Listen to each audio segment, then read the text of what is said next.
Ẹ káàbọ̀ ẹ̀yin tèmi, èmi ọmọ yín Queen Madiva alóyin lóhùn aya àkọ́ní òrékelẹ́wà kọrinkọrin Mrs. Layminder tí ò pé méjì. Kérésìmesì ti dé, ọdún ti dé.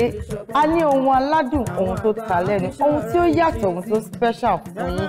Ṣé ti ready fún ìgbádùn tí ò lẹ́gbẹ́?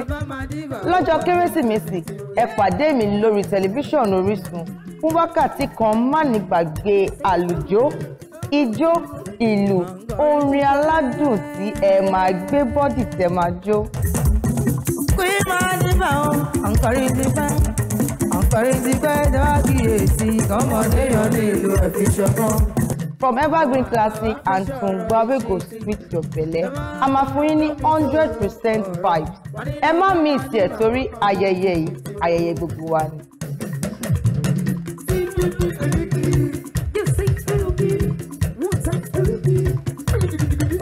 Bóyá ẹ káàbọ̀ sílé agbára Madiva.